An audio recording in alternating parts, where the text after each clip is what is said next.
estamos en Ecos del Parque TV con una nota, un gran profesional, un gran geólogo de esta zona, que es Gustavo Villarrosa. Ya hablamos con él y vamos a volver a hacer una nota para hablar de estas temáticas que son tan interesantes. Pero en el año 2011, cuando hizo erupción y todos nos preguntábamos qué era eso, Gustavo gentilmente, con todo su conocimiento, hizo una nota en Ecos del Parque TV y esto nos contaba.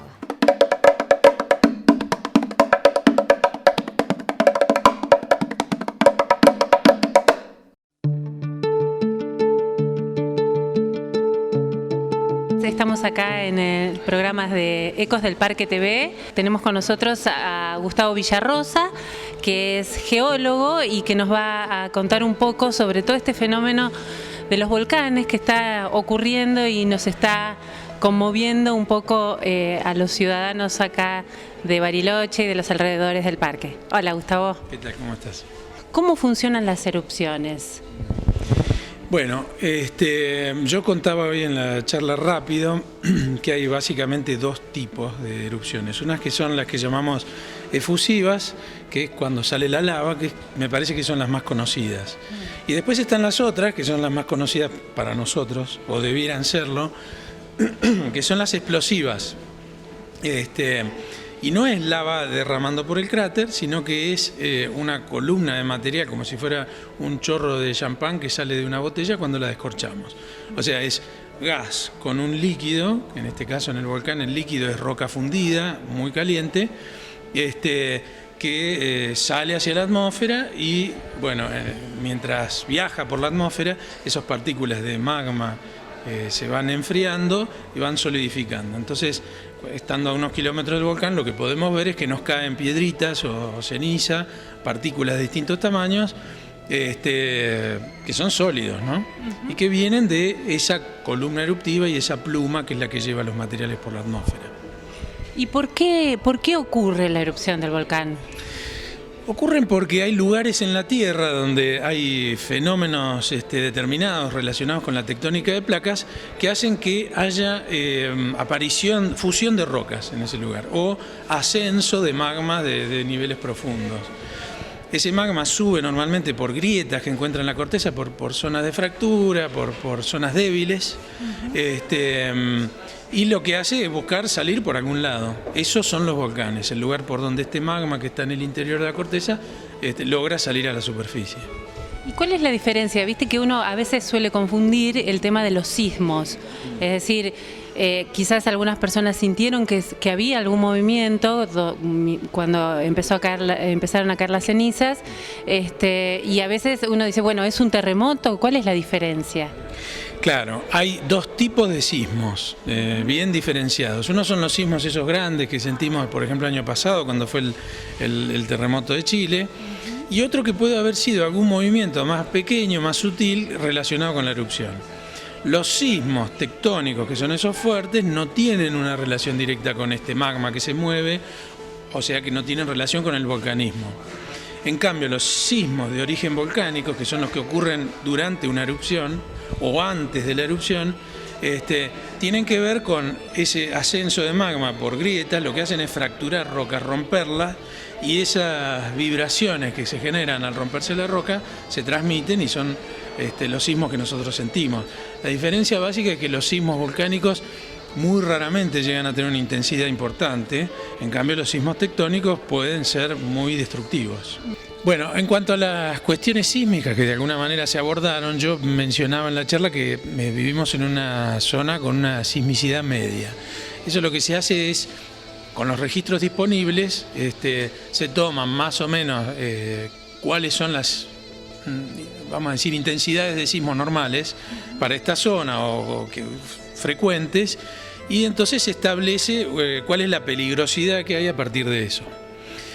Una sismicidad media quiere decir que podemos tener sismos perceptibles, más o menos fuertes, y que no es esperable que vayamos a tener sismos terriblemente destructivos como los que hay en una zona de sismicidad alta o muy alta, como puede ser algunos lugares de Cuyo o muchos lugares de Chile, ¿no? Es como que la preparación tiene que ser distinta. Uno no puede descartar que vaya a haber un sismo muy fuerte. Cuando fue el sismo que se llama de Valdivia, conocido como el sismo de Valdivia de 1960. En Bariloche se sintió mucho, hubieron algunas casas afectadas y demás, pero no hubo una destrucción terrible como hubo en Chile, porque bueno, en Chile la magnitud medida fue de 9,5, o sea, el más intenso de la historia, y en Bariloche se supone que debe haber andado en 5,5 o más o menos por ahí. Eso es lo que es esperable.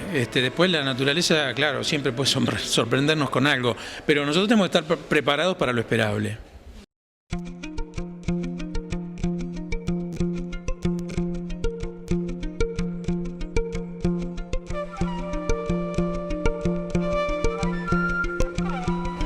En la generalidad decimos que el que erupcionó fue el volcán Puyehue. ¿Es correcto decir eso? Mira, por lo que no sabemos hasta ahora de la erupción, me parece que es más correcto hablar del cordón Cahuye, que es una fisura a lo largo de la cual se ubican varios aparatos volcánicos que hicieron erupción en distintos momentos a lo largo de la historia volcánica de este centro. En cambio, el Puyehue hace un tiempo, varios centenares, miles de años, que no tiene una erupción en ese volcán. Entonces, me parece que lo más correcto es hablar del cordón Cahuye. Y acá en la zona, muchos hemos llegado de otras ciudades, venimos a vivir desde Buenos Aires, Córdoba, y por ahí no tenemos esta asociación con que en realidad vivimos en una zona volcánica. Un poquito de los registros históricos en cuanto a la actividad volcánica acá en la región, ¿cuál sería?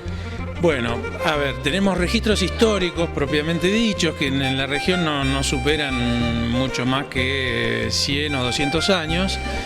Tenemos registros geológicos de un pasado reciente en términos geológicos que sería el posglacial, o sea, desde que se retiraron los hielos de la última glaciación. Esos son los últimos 18.000 años más o menos, o 20.000 años, donde se registra una cantidad de erupciones considerable generadas a partir de este y otros volcanes de la zona, y tenemos un registro más antiguo todavía, ya de escala geológica de cientos de miles a millones de años, donde lo que se ve claramente que el volcanismo, o sea que esta es una zona volcánica de manera persistente en los últimos decenas de millones de años, desde que se establece una situación tectónica como la que tenemos hoy o parecida, digamos. Hay rocas muy antiguas, como te decía, 40, 50 millones de años, que tienen que ver con un volcanismo como que está no exactamente donde hoy está el frente volcánico, pero que tienen el mismo origen. Perspectivas, pronósticos, yo tenía en la charla algo que no lo puse al final porque se estaba haciendo un poco largo, pero algún día si ustedes quieren se los muestro y lo charlamos un poquito más.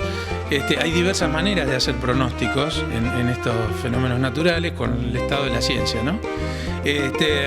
Básicamente hay una forma que sería conocer muy en detalle el sistema para entender exactamente qué es lo que está pasando por ahí abajo. Esto es válido tanto para los sismos como para los volcanes como para otras cosas.